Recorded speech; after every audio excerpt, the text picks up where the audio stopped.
First, a condition of things being made available as commodities is that they become easier to procure, cheaper, replaceable, and importantly, more discardable.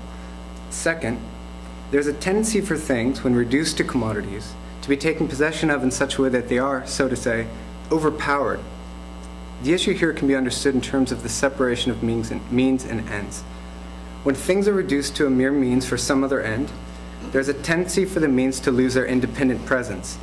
This seems clear, for example, in modern industrial agriculture, inseparable from the so-called Green Revolution. This revolution relied on certain alterations in plant breeding, but it was part of a general transformation of farming practices after 1940. Modern agriculture profoundly changed the relation of human beings to the land. In the words of environmental historian J.R. McNeill, the Green Revolution, quote, sought to harness nature tightly, to make it perform to the utmost, to make it maximally subservient to humankind, or at least some subset thereof, end quote. Under this agricultural regime, the distinctive presence of the land is essentially lost. It is subsumed under the human project of control for the sake of maximizing productivity. In an important sense, the land doesn't have any say in how it is dealt with. The land is not regarded as directing, guiding, or setting limits to our ends.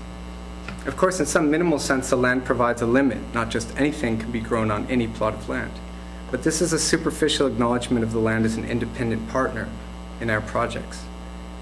Given modern agriculture's dependence on various inputs, manufactured fertilizers, pesticides, fungicides, as well as irrigated water, in many places anyway, the modern pattern embodies an attitude that seems essentially opposed to an attitude of mutuality and reciprocity in relation to the land.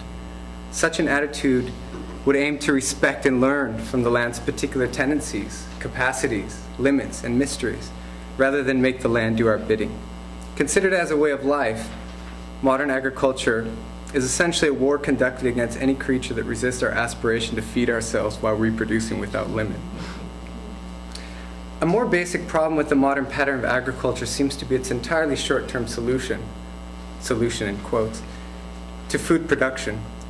We have become profoundly dependent on the perpetuation of Green Revolution crop yields. Yet one may worry how long modern monocultures can really last. Losses in soil fertility, erosion, and the polluting of the ground and waterways are becoming serious threats to human and environmental health. But there are other issues besides health at play here. From an ontological point of view, the modern pattern of agriculture embodies a fundamental denial of our temporality as embodied beings.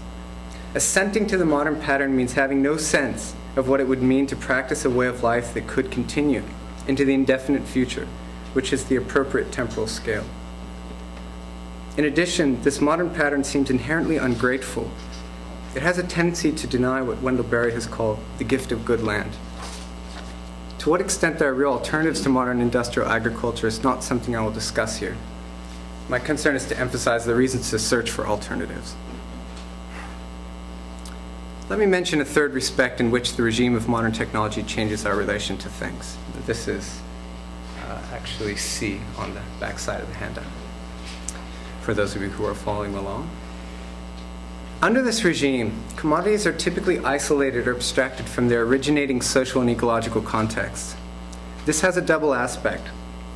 In becoming independent from these contexts, commodities take on a kind of ubiquity. They become things from nowhere, produced by faceless nobodies.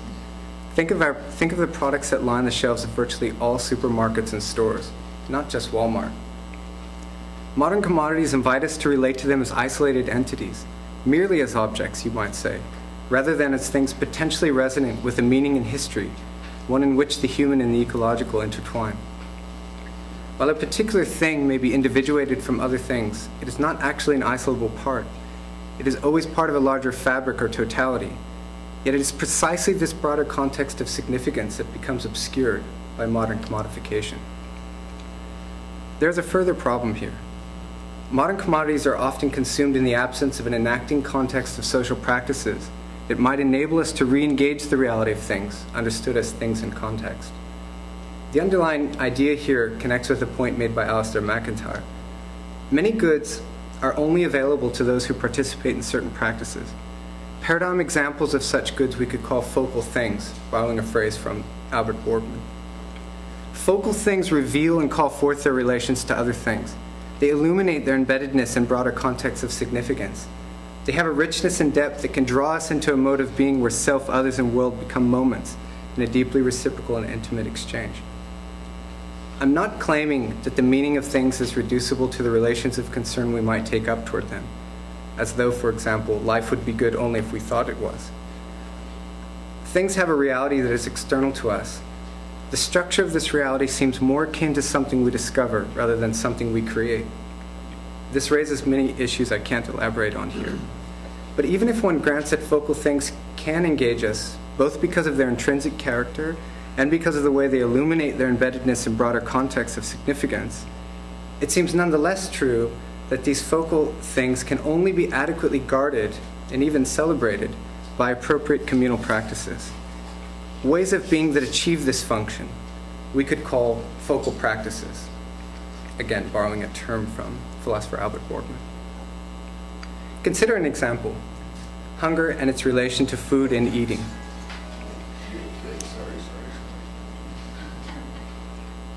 I forgot to tell you to turn off your cell phone. This is a great time, thank you. Consider an example: hunger and its relation to food and eating. What kind of need is hunger? Is it a simple need? Is it merely something we are subject to, a recurring reminder of our creaturely and mixed nature? Would we be more perfect, or at least better off, without the inconveniences and impertinence of needs like hunger? Plato seems to have thought so. In one sense, Plato was exactly right. Our needs do exemplify our dependence. The structure of a need is a vis-a-vis, an in relation to. Having needs means being open to others in the world. It means being a lack, not being self-sufficient. From this point of view, eating to satisfy hunger can be one of the most profound enactments of our relationship to others and the earth. We literally consume bits of the external world and are nourished by these. In so doing, we acknowledge our dependence and lack of self-sufficiency, a condition we share with all other earthly beings. If we misunderstand the significance of eating, if we are cut off from the production of food and its human producers, if our food comes from agriculture that perpetrates a war against nature, or from factory farms which degrade animals, all of these things diminish our being in the world. We become alienated from our embodied nature and from the ecologically embodied nature of our embodiment itself. Perhaps we also become deeply complicit in immoral practices. Eating, in any case, is a paradigm focal practice, or at least it could be. The focal thing here is food, or more precisely, food understood as part of a land farmer, produce, eater, waste relation.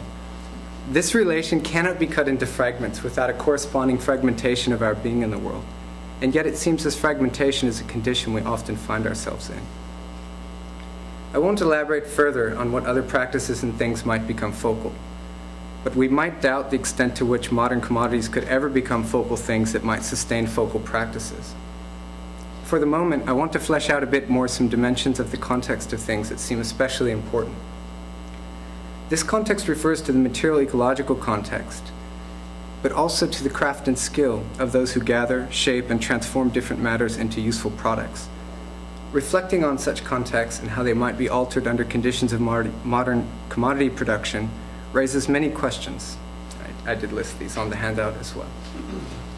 How much care and skill is needed to produce the goods in question?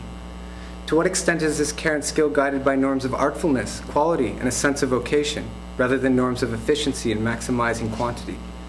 What are the short and long-term social and ecological costs of the things being produced, and who bears these costs? Does the profit from the products return to benefit the communities and lands which provide the human labor and enabling material conditions? How are the cultural and historical meanings attached to things and places affected when things are transformed into commodities and exported as cash crops, as is common in a global economy?